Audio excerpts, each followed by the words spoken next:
I don't believe my work life would have ever been what it has been if it wasn't for John Carpenter.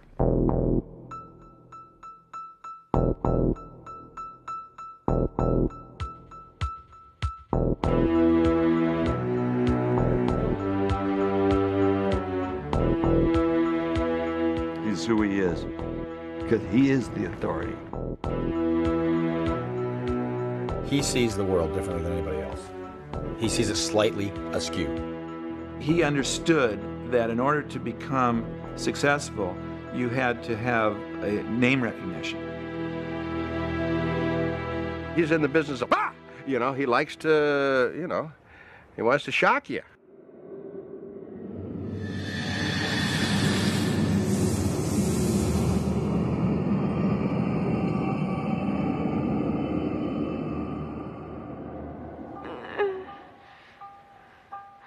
In a career that spans over 3 decades, John Carpenter has made over 20 films.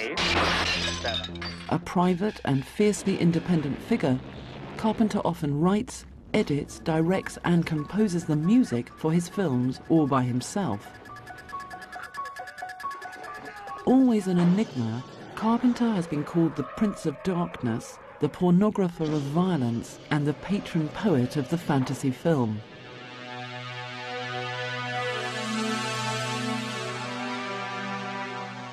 I was born in 1948 in Carthage, New York. Dad was a PhD in music, played the violin. I lived up there until my dad got a job in southern Kentucky, teaching at a university. This is Kentucky, the bluegrass state. More than 40,000 square miles of rolling, fertile land. So we East of the moved, Mississippi River, the family moved down to Bowling Green, Kentucky. Population is mainly rural. Farmers, And I think probably that was the biggest influence on my filmmaking career, because my family and I, we were very out of place there. This was the Bible Belt in the Jim Crow South in the old days, okay? We were Yankees, and I had no idea where I was, what was going on, who these people were, what their beliefs were about. So I felt very much an outsider.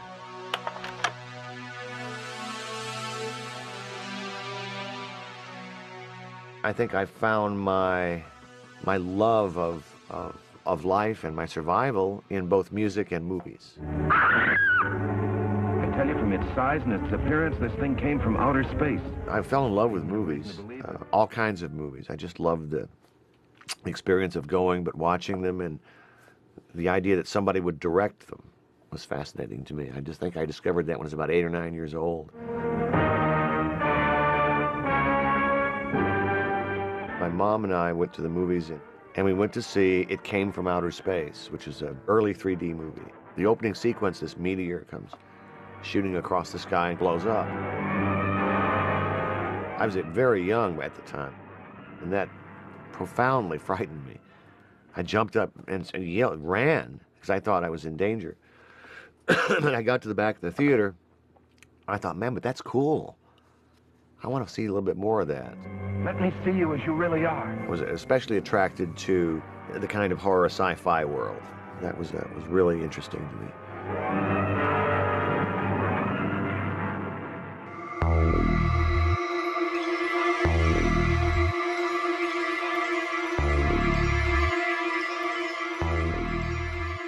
EC Comics was a big influence on me. Weird Science, yeah, things like that. Tales from the Crypt, I love that kind of stuff. John and I were probably, you know, among the hundreds or thousands of people that were under the bedspread with a flashlight because they weren't allowed in the house. I don't know what it was like in Kentucky, but I grew up in the Bronx in a Catholic family, and I had to sneak all that stuff. But this was back in the 50s and 60s. There wasn't a lot of opportunity back then to have friends who enjoyed the same thing. It's not like it is today.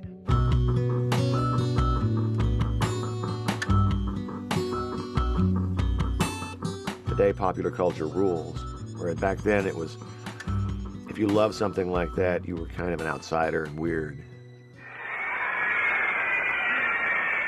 We didn't have a television, so I wasn't a TV addict at all. Did see Elvis when he was on the Ed Sullivan Show, though, at somebody else's house. I remember that. I've been profoundly influenced by my dad and his love of music. Music's second nature to me. It's just something I've always grown up with. His father's influence wasn't confined to music alone. My dad had a home movie camera, and he gave it to me when I was 8. And there was an editing splicer, a projector, a screen. So I decided to make my own little films. And I learned a lot of very simple techniques about movie making. As Carpenter grew older, his fascination with films would also increase. As I kept saying, I wanted to be in the movie business and be a director. My dad said, "Oh, you don't want to do that." Not really. Why don't you get a good job, you know? But that was the typical of the times, you know. People like me from this little town didn't get to be movie directors. It wasn't possible.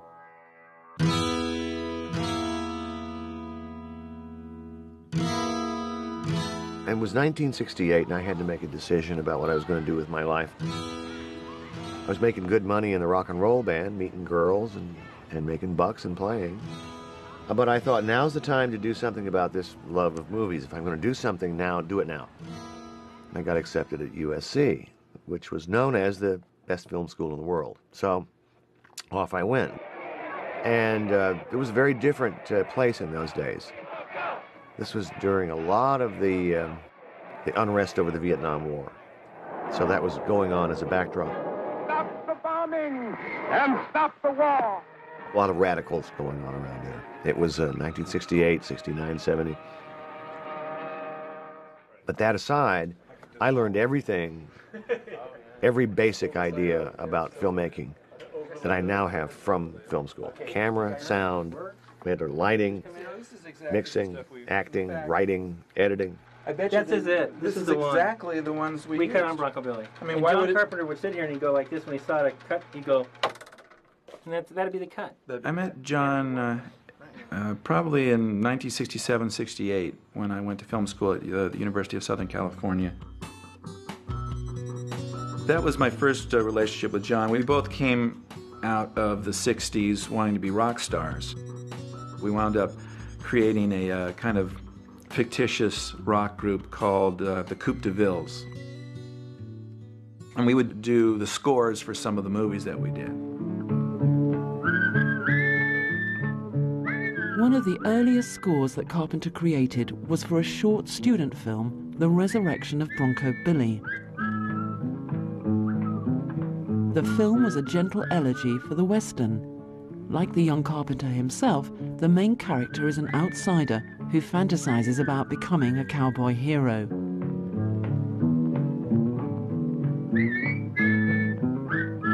Bronco Billy won an Academy Award and became the first student film to achieve a nationwide commercial release.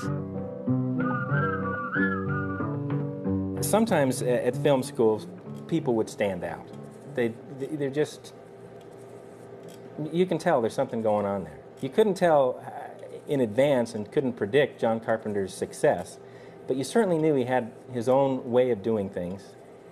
He was just plain talented.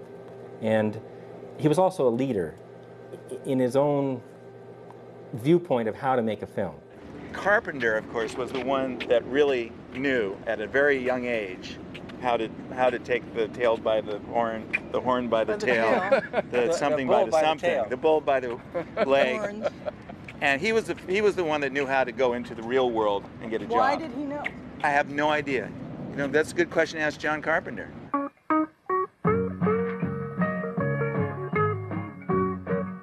And the film which gave him his first professional break was Dark Star, which Carpenter himself described as Waiting for Godot set in space.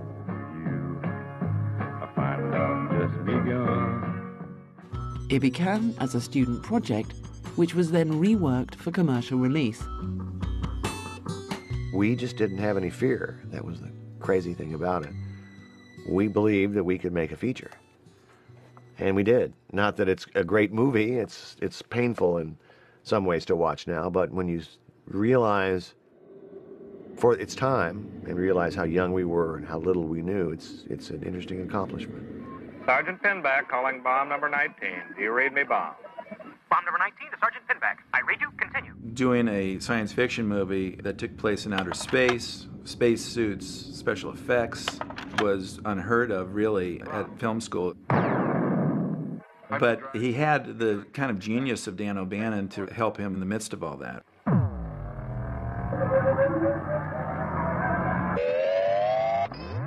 Dan was using, I think, old egg crates and painting them up and sticking them on parts of the ship to make it look, give it some modeling. But if you look closely, you realize that these were all kind of silly things.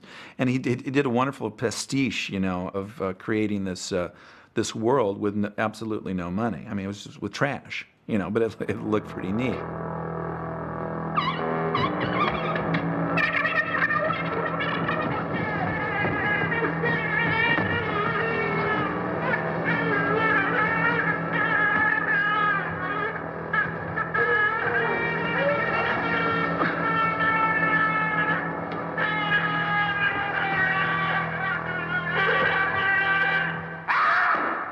It started out as a student film, it became a feature film, was recut, reworked, rescored, and it was a real, again, another big giant learning experience about Hollywood and the movie business, and what does it all mean, and how do you get something from an idea to a feature. Carpenter's follow-up to Dark Star was the low-budget Assault on Precinct 13, a stylish and edgy siege thriller set in a decaying suburb of Los Angeles.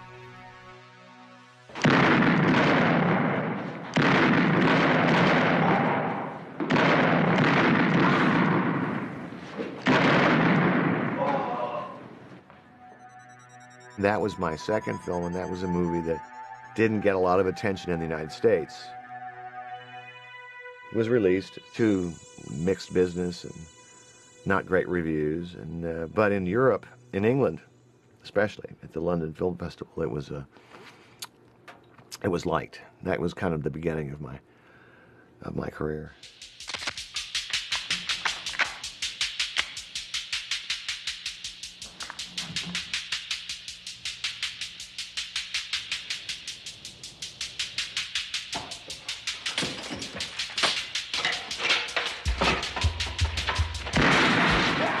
You look at Assault on Precinct 13, it's a bunch of people pushed together in a tight, tense situation, and because of the people that they are, they have to overcome the situation, but they don't overcome it by doing an awful lot of sitting around and talking about it.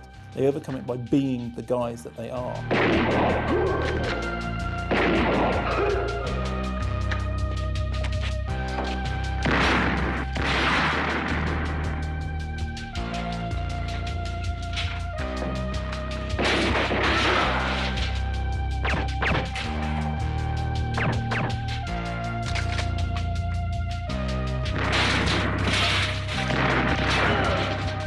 I met John when I interviewed with him to become the script supervisor on Assault on Precinct 13. We had a lot of, common references, things like Howard Hawks' love of his movies and things like that. And so my first working experience with John was on the set of Assault on Precinct 13.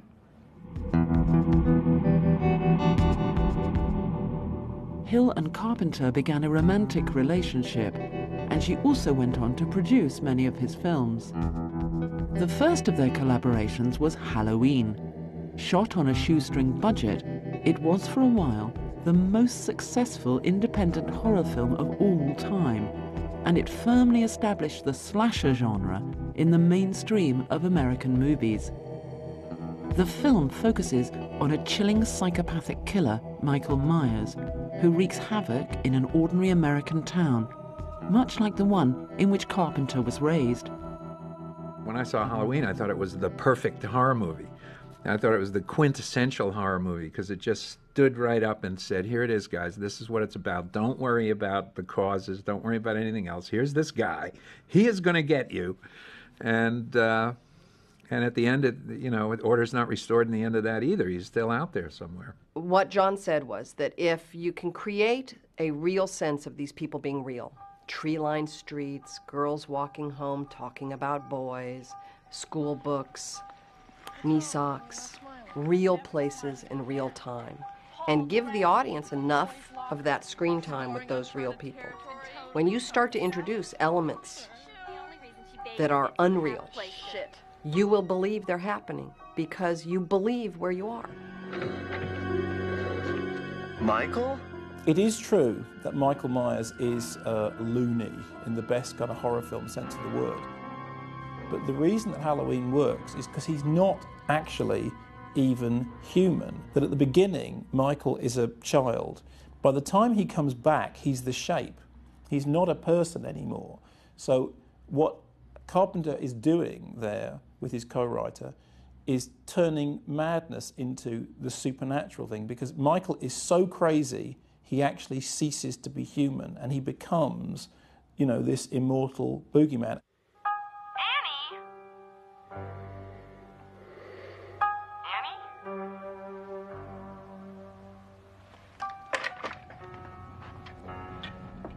All the tropes that we now think of as terribly cliched, the killer's point of view, the build-up to the shocks, the people in danger, all those things are sort of laid out in Halloween in a very straightforward way. And the problem with watching it now is that you think when you watch it now that you're watching a bunch of cliches. And of course, Halloween was the thing that made them cliches. It worked because it was so simple, because it was so straightforward.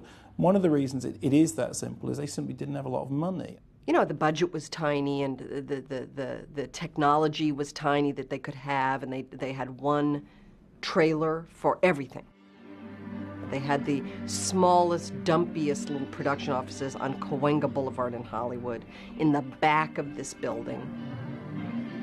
You have to remember the spirit that the movie was being made in.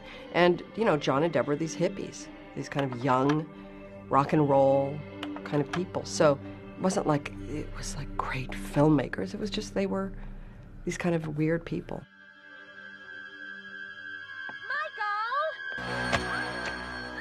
In the true spirit of low-budget filmmaking, everyone lent a hand. On the opening shot of the movie, I am the hands of the little boy, and who reaches in, takes the knife, and carries the knife through the house and up to the girl, the sister. One of Carpenter's old pals from film school, Nick Castle, was also roped in to play the shape itself. He always laughed because, I was the nicest guy in the world. That was my thing. In fact, when I was in high school, I was voted senior most friendly. But John always kind of looked at that with skepticism. He said, I know there's a dark side underneath there, Castle.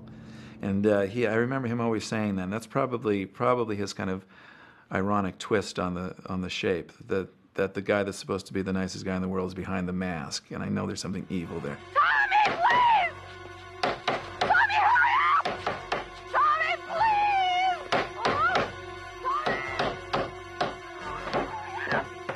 Tommy, please! Tommy, get upstairs. What is it, Tommy? Get upstairs, get Lindsay, lock the bedroom door. Do as I say! Hurry! What Carpenter does is to take a series of situations in which there is somebody in a situation of danger, usually a sexual situation, and just play it to the hilt. I mean, you think about the Halloween set pieces, there's really, 5 or 6 set pieces, and that's the whole film.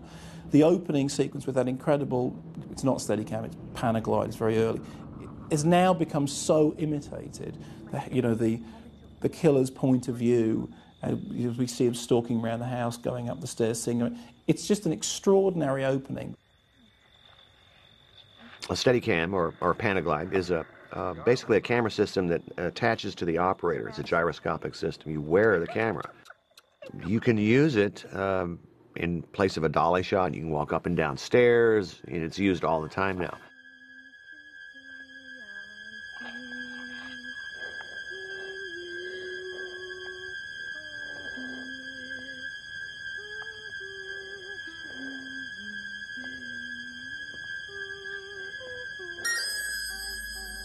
I suppose my sense of composition has always gone in movies to Panavision or CinemaScope or widescreen.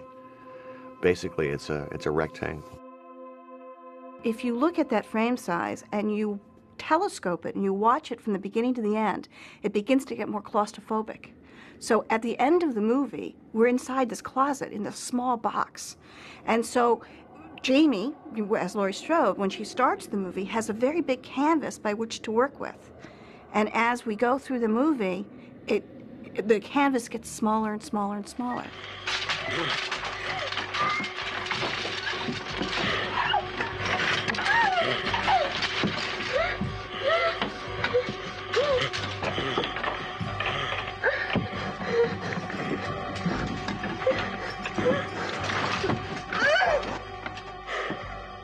So I would have the shape, or the killer in Halloween, either appear in the background of a scene or in direct foreground. Okay, this shoulder, or over his shoulder or something. And accompany that with some sort of a musical sting, this little kind of an ugly electronic sting to keep you on the edge of your seat, because he's everywhere. He's behind you, he's in front of you, he's all over the place in the dark. People still, to this day, are shocked when I tell them that you don't see one drop of blood in Halloween. You never see any blood. When the people are killed, there's a glimpse of the knife. You know, Michael Myers holds the knife up, we cut to the victim, the knife is stabbed, and then you cut to the victim's face as he dies.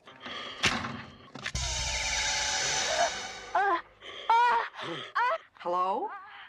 I do think that people were surprised by it. I think nowadays you know Halloween so well that you think, oh, well, nobody could be really scared by this. But when Halloween opened in cinemas, it worked because it scared audiences, not because it really impressed critics in the way that perhaps Assault on Precinct 13 did, but because it really scared audiences.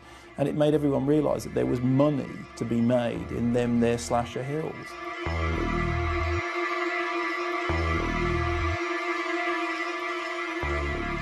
With only a $300,000 budget, the hugely successful Halloween went on to gross over $75 million worldwide. One of the many reasons for its success in terrifying audiences lay in the music, composed by Carpenter himself. I got a pair of bongos for Christmas. I can't remember why particularly. And my dad was showing me 5/4 time, teaching me what the difference is between that and 4/4. And basically, the rhythm that I learned to play was the theme from Halloween. It's in 5/4 time. Boom, boom, boom, boom, boom, boom, boom, boom, boom, boom, boom. It's directly the same thing. All I did was apply it to the piano. I run into little beginner piano students, and they'll run into me and go, "Oh, look what we can play!" And the little kid is so happy with themselves. And it's like the modern chopsticks. It's so simple, but when you think about it, it works.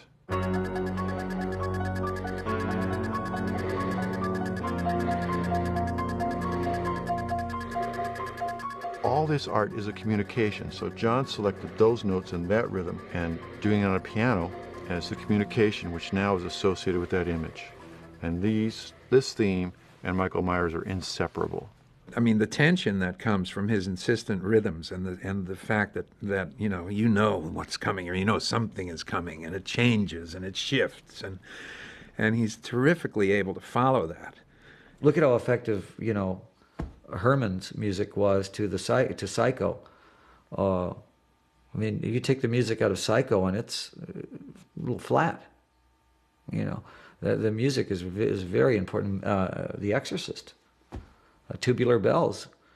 If you were Tubular Bells and didn't see the movie, you'd say, well, it's a pretty interesting song. It's kind of neat. It kind of repeats. You put it to that movie, and it's suddenly a really frightening thing.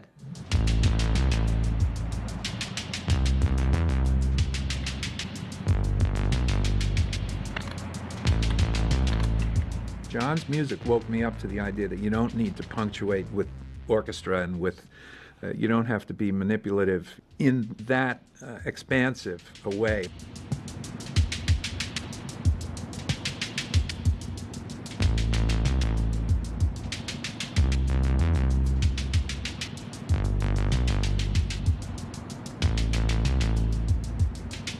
My music's like carpet. You come into an apartment. You hire me to put carpet down. I'm going to put a carpet underneath your feet. It's going to support you, but you're not going to notice it after a while. It's going to be invisible. So the music needs to be invisible. It needs to just be under there and support what it is that's going on in the scene.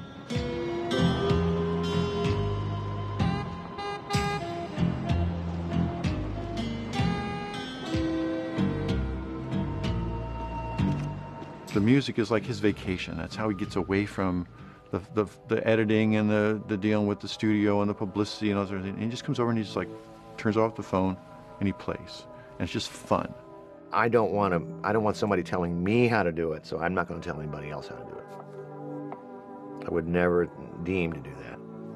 He really gives you that feeling that, okay, you're going to do something for me. It's not going to be what I would do myself if I could do what you're going to do. But that's fine, because I know I'm going to enjoy it, and I will take the best you can give me and put it in my movie. One of the things John said to me, he says, Alan, there's only one thing about doing the score for this thing. He says, the only rule is there are no rules. John's one of the few people, because he has such a good grasp on music, it's never a problem for him. He's right up to it. Knows when he should be in there playing something, or knows when he should have somebody else play something, or knows when there should be absolute quiet.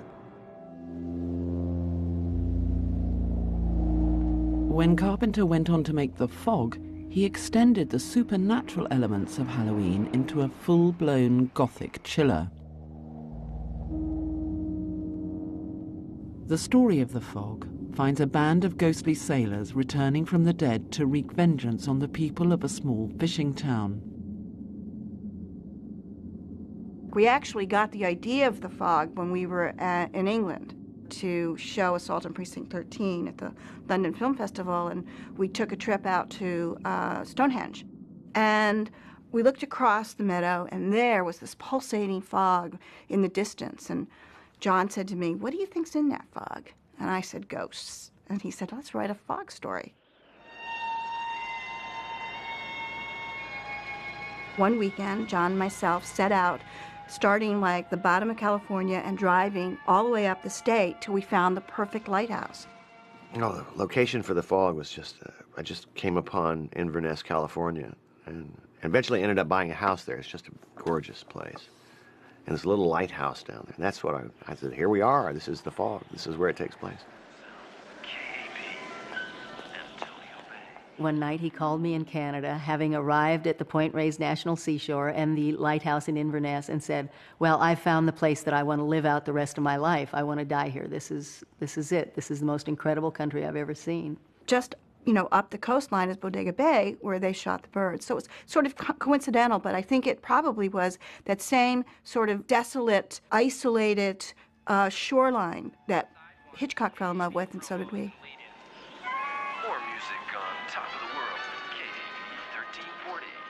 The lighthouse was down 365 steps. The camera equipment, the camera operators, everything had to be carried down this just straight, heartbreaking flight of stairs. Once you got down there, you didn't want to go back up.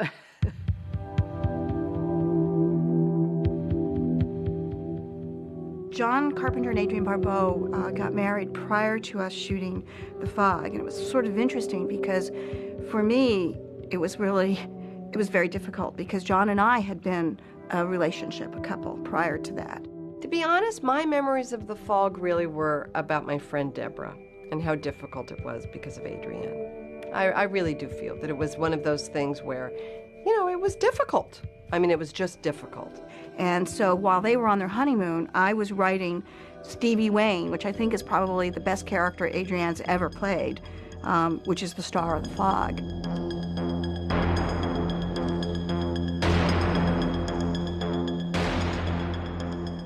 The first day we started The Fog, we'd only been married a couple months.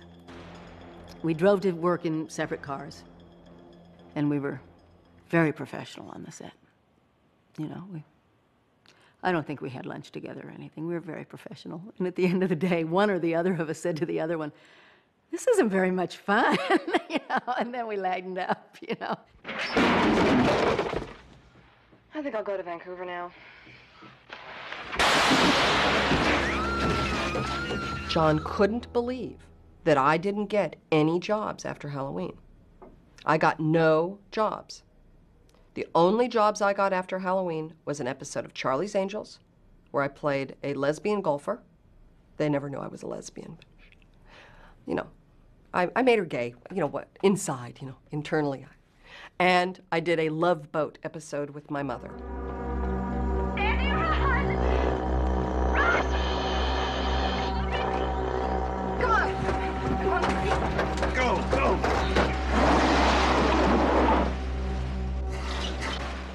The coupling of Halloween and The Fog then led to other horror films going, ooh, we should put her in the movie because she's sort of that girl now. And then that's how that really took off. It was really the second movie that made that happen.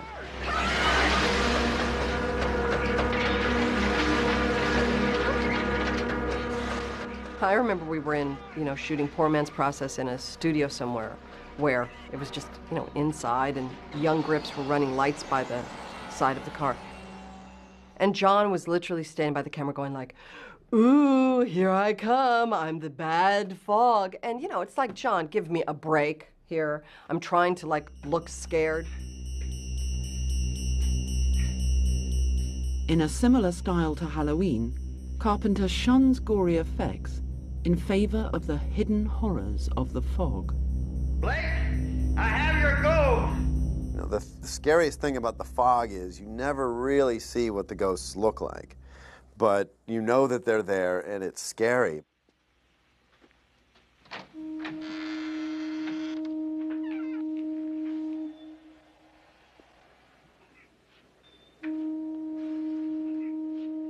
John really sets up around his characters this sense of foreboding. And it's the idea that something's going to come out of the shadow, you just don't know what.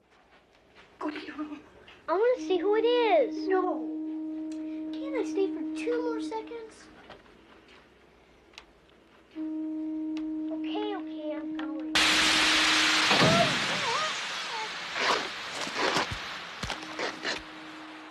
Although Carpenter was primarily making his name in horror films, many observers also began to detect similarities with the traditional Western.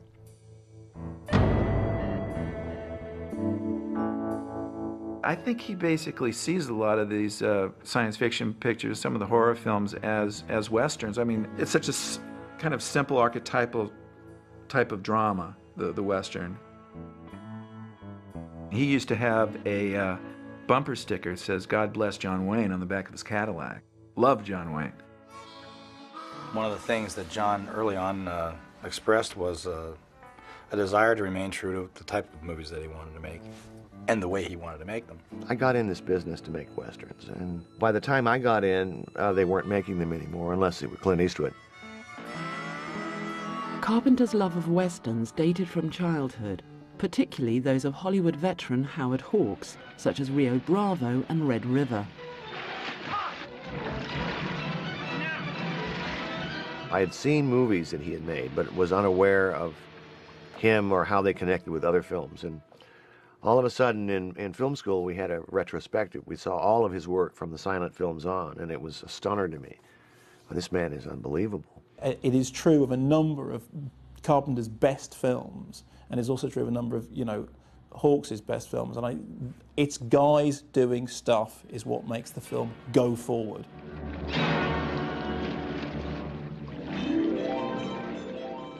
What I loved about him was he appeared to be without technique. It appeared to be seamless and simple, but that in itself is a style that's very, very difficult to do. So I studied his angles and his way of staging and what his concerns were. His action comes fast, comes out of nowhere, it's fast, and it's over with.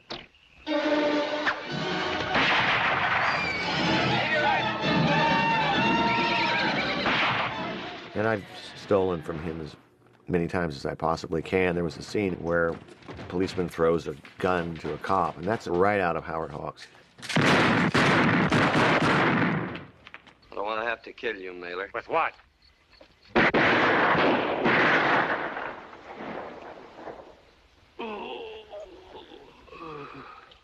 The Western thing is it's people at the very edge of civilization, and that is true of an awful lot of horror films, is that they're people in extremis.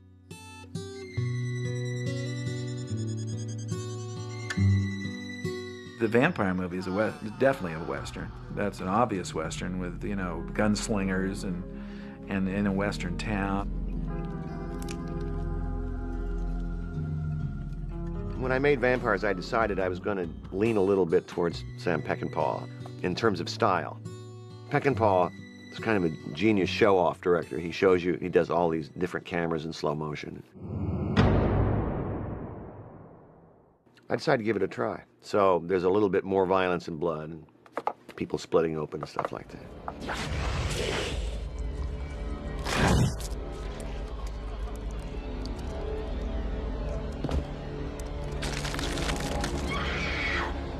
When nearly all the members of his vampire hunting team are massacred, the hero, played by James Woods, sets off in pursuit of revenge. Working with James Woods was interesting on Vampires. He was a non-traditional choice for an action hero. And he always wanted to play an action hero. He said, look, for years in my career, I've always gone through the door, the second or third person through. I usually have a suit on. I'm following Jodie Foster. I'm either the bad guy or I want to go through first with sunglasses on and a gun.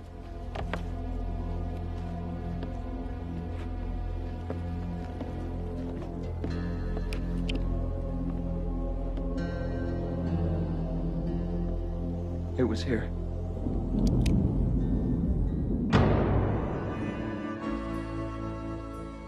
Another of Carpenter's action heroes, the character of Snake Plissken, was also modelled on the cowboy outlaws of the West.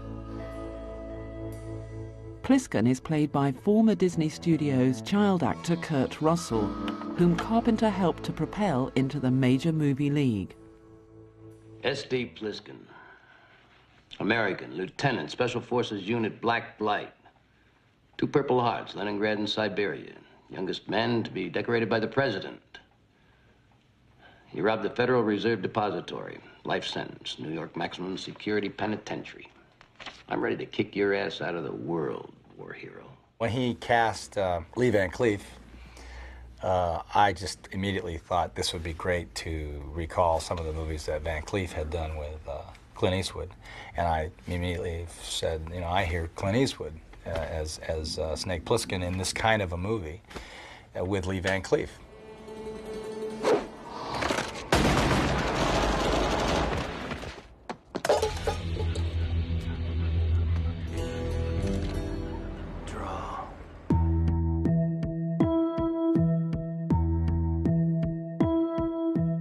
Snake Plissken is the hero in Escape from New York, a film in which the frontier town of the Western has been replaced with a vision of urban violence and decay that reflects Carpenter's lifelong fascination with comic book styles. The story takes place in a futuristic, authoritarian America in which Manhattan Island has been transformed into a top-security prison, surrounded by fences and mines.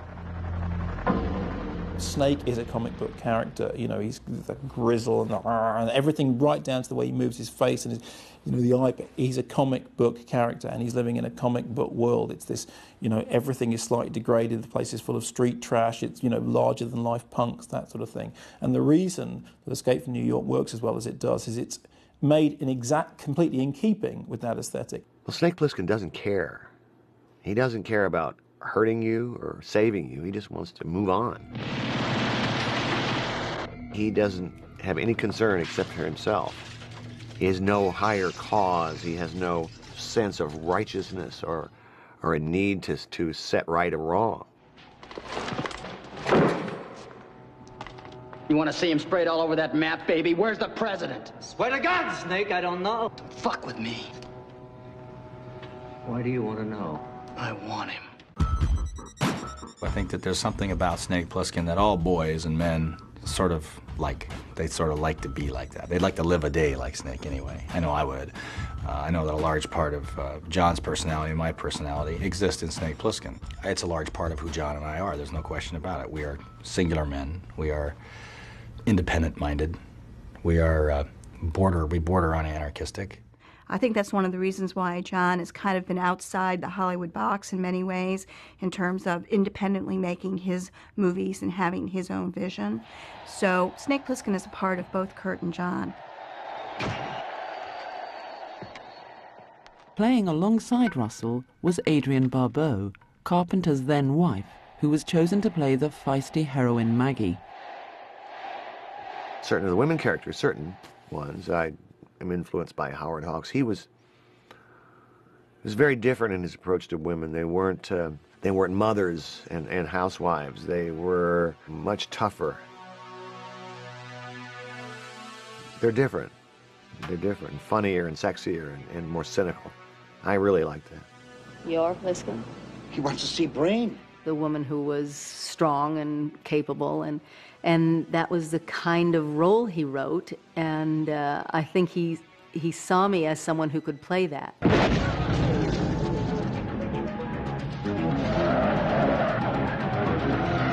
gotta slow down a little, Snake. I think they're 3 miles ahead, Snake. You think?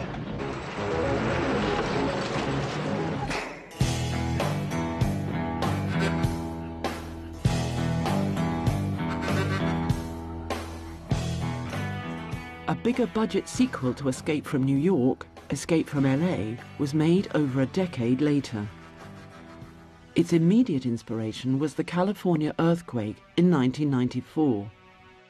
As with the Big Apple, Plissken's adventures in the Big Orange find him once again mixing it up with a wild assortment of friends, fiends, and foes. We hadn't worked together in a long time, I don't know, 7 years maybe. And he said, action. I came down the hill, whatever it was. I came down the hill, did the look at the sign or something, walked on, cut, and it was like we had finished Escape from New York on Friday and started Escape from LA on Monday. It was like we had the weekend off.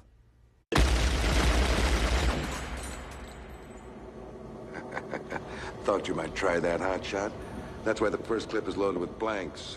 Bye-bye, Snake. Good luck. John called me and he said, I'm going to do a sequel to Escape from New York. I'm going to do Escape from L.A., and how would you like to be Lee Van Cleef? That was the way he said it, and I said, sounds great to me. It was a great part. Kurt and John and Deborah Hill had written this screenplay. I read it. I came in, supposedly to do a reading for it. We didn't talk at all about the part. We didn't talk about the film. We wanted all the gossip on Dennis Hopper, an easy writer. It was hysterical. Later.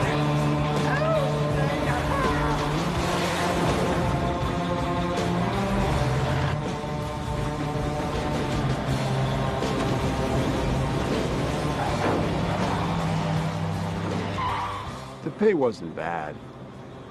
The best part, though, was with John and Kurt Russell together. They have such a good, long relationship. Being allowed in, even for a moment, on that friendship, that's better than the pay.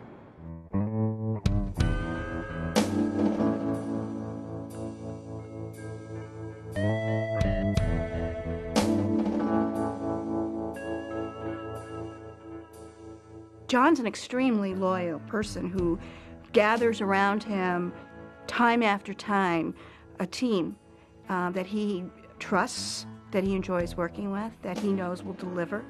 Because John has a tendency to work in a sort of a lower budget range.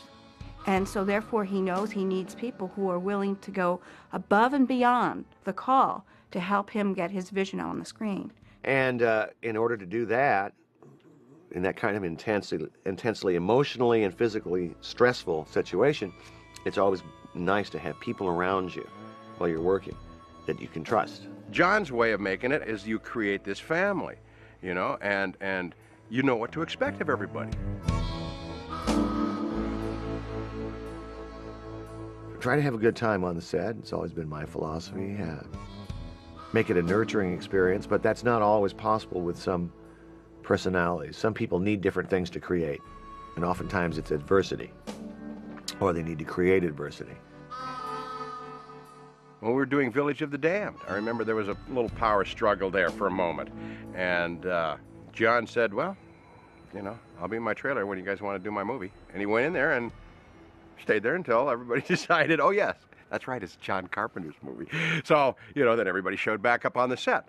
Notice how I didn't name names. I've seen him get hot with actors a couple times, and I would not want to have him hot at me. He's pretty scary. He may not know it, but he's a tough, skinny little white guy. You know what I mean? He's scary. He's really smart. It's like one of those smart guys that, when they come at you, you're heavily outgunned, and you know it. I saw a picture of him in the newspaper today in Los Angeles. It scared me. He's somehow inhabited these movies a little bit, and you know, I mean, these movies come from his head, so there's got to be something wrong with it. Almost every new film that Carpenter released contained its share of references to Howard Hawks, and he finally took the logical step of actually reworking one of his mentor's own movies in the 1951 sci-fi thriller, The Thing.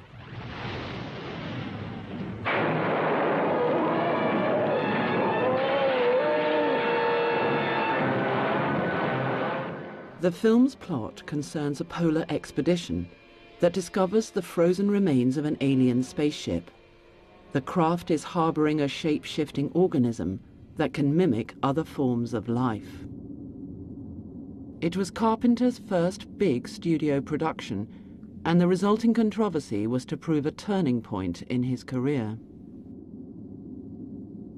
Up until, quite late in his career, Carpenter was quite happy to play with fairly low budgets and to be experimental and to do, to push everything as far as possible. The best bits of Halloween or the best bits of Assault on Precinct 13 are things that are done really, the best bits of Dark Star, done on a really, really tight budget, and they have to be inventive. Of course, with the advent of the late 70s and early 80s and filmmakers like George Romero, suddenly audiences got a taste for gore. So the climate for special effects had changed. Suddenly movies weren't necessarily just about a scary horror story, but then you suddenly needed this grotesque imagery to go along with it. In the case of The Thing, it's, well, what if you actually could demonstrate a shape-shifting alien? What if it was possible? And together with Rob Bottin, they suddenly found themselves at a time in cinema history when they could.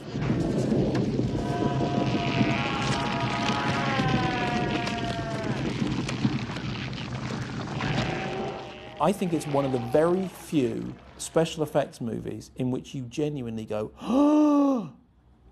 I mean, I remember seeing it for the first time, and the sequence in which the guy's head falls off and the spider legs come out and the head scuttles across the floor, and somebody looks at it and says, "You got to be kidding!" And that's the point of the film. The point of the film is you can't believe you're seeing this stuff.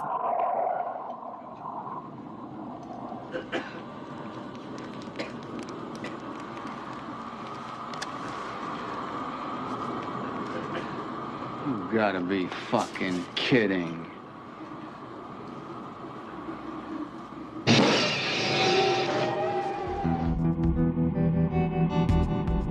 After a long and arduous shoot, The Thing was finally released to an unexpectedly hostile reception.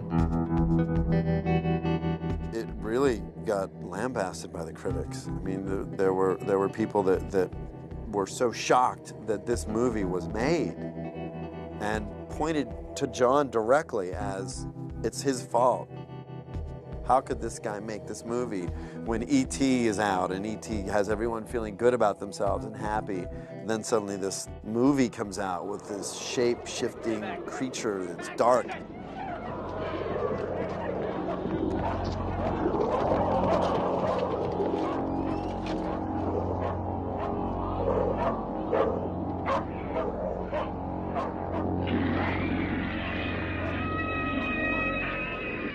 I think had The Thing come prior to E.T., prior to Alien, it would have been enormous. It would have been huge. Damn it, Charles, torch it!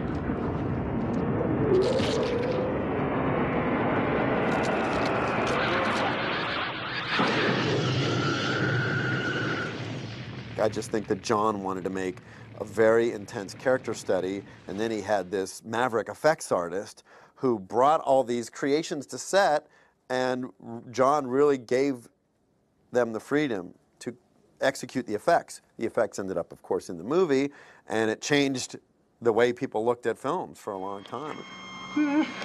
Clear! Clear.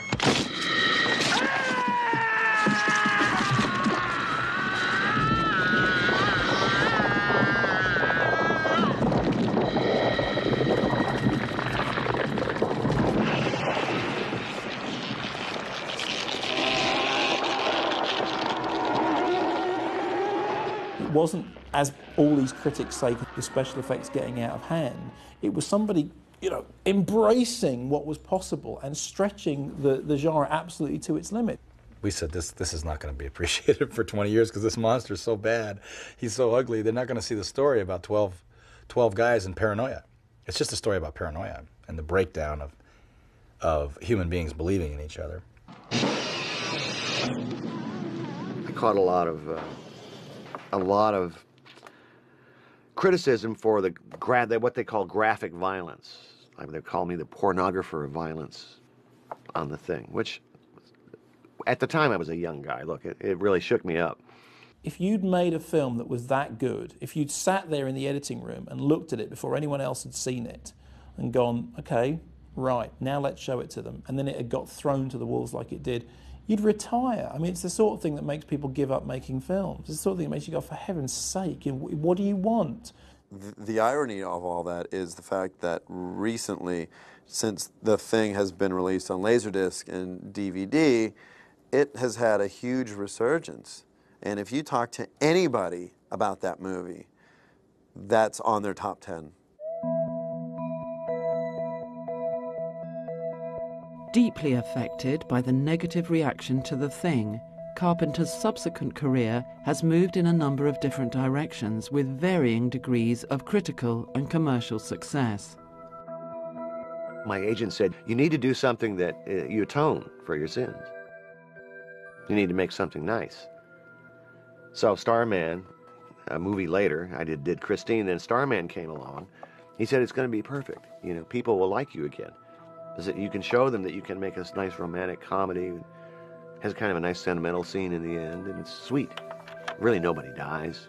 I think a lot of why Starman was his next film was to prove to a lot of people that, yes, John Carpenter is a filmmaker. He's not out to just, you know, tell all these really bleak, dark, desolate films, that he actually has a lot of different kind of movies in his repertoire.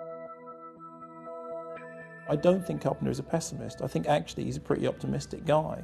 He's a guy having fun, even in his darker moments. These guys are always fun to be with, because I guess maybe they get rid of all their demons doing their movies, but they're never depressing. I've known more comedians that are depressing than horror guys.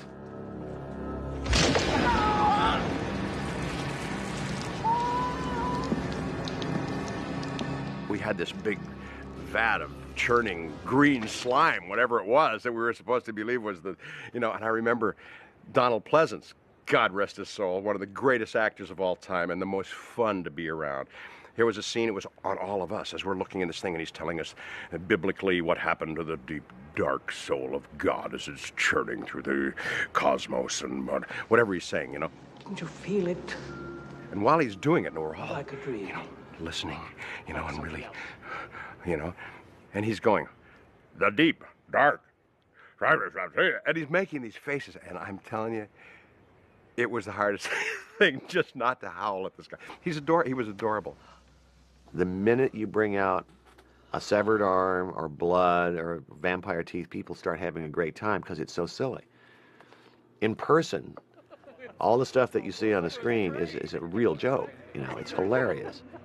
George Romero told me that all these film critics would attack his movies, but when they would come to visit him on the set, they all wanted to be the zombies. They wanted to put on the makeup and walk around and eat flesh.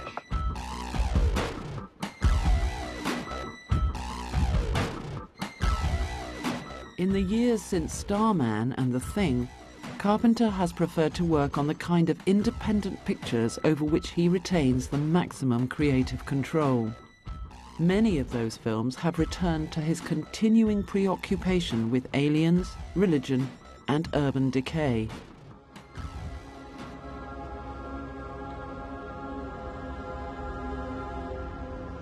I'm fascinated by religion in films. I'm always dealing with the Prince of Darkness and the Fog, and a lot of these movies have priests, and it's about religion.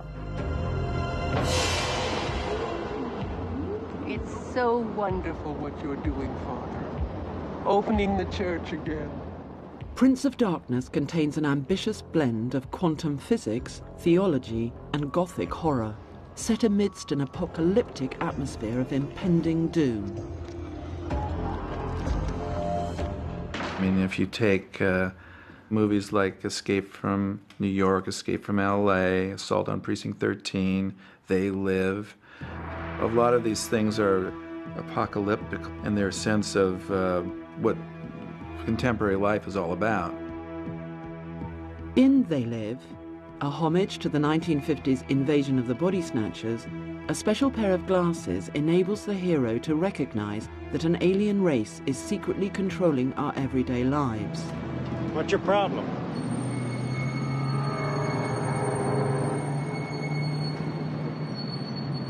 I said, what's your problem?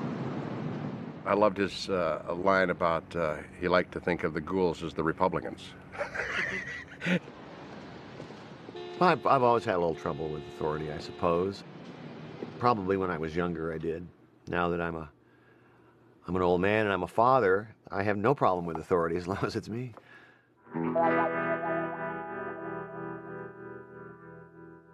As Carpenter continues to follow his independent line, films such as In the Mouth of Madness, Village of the Damned, and The Ghosts of Mars continually reaffirm the unmistakable Carpenter trademarks of outstanding technical skill and rigorous directorial control.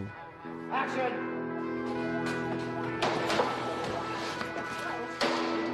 If I was going to produce a movie and I only had $10 million, but I wanted it to look like 25, and I wanted it to be special in the way it looked like a 25, I probably have to call on him because he's so practiced at it. That's where his gift is. That's where his real gift is. It's so overwhelming. It's like the Alamo. If I could, please. Thank you. I know this, that John is a dreamer, and I hope that he is able to make that big dream of his come true. I think he's still working in that direction. I feel that all of the aspects of his abilities to express himself with music, with scariness, with humor, are all sort of coming together now. And I think as a mature artist, he's going to give us his best work down the line. I don't believe my work life would have ever been what it has been if it wasn't for John Carpenter. You know, he's weird looking. There's no question. I wouldn't bring him over to my house. He'd scare the shit out of my kids. But I have gratitude to him for what he did for me. I think John is a self-made man, self-made director who's been able to have an enormously successful career and not compromise in any way his vision. And I don't believe he ever will. Action! There are very few directors whose names mean anything to the public, and John Carpenter's means something. I suspect that part of the reason it means such a lot to him is just sheer bloody-mindedness. It's just, you know, I am a director, these are my films, here is my name above them. Thank you very much. I've been lucky enough to have my name associated with my movies. One day I will be gone from this earth, and I want at least somebody in the future to look at my movies and realize they're mine. They may be screwed up and you may not like them, but they're my movies.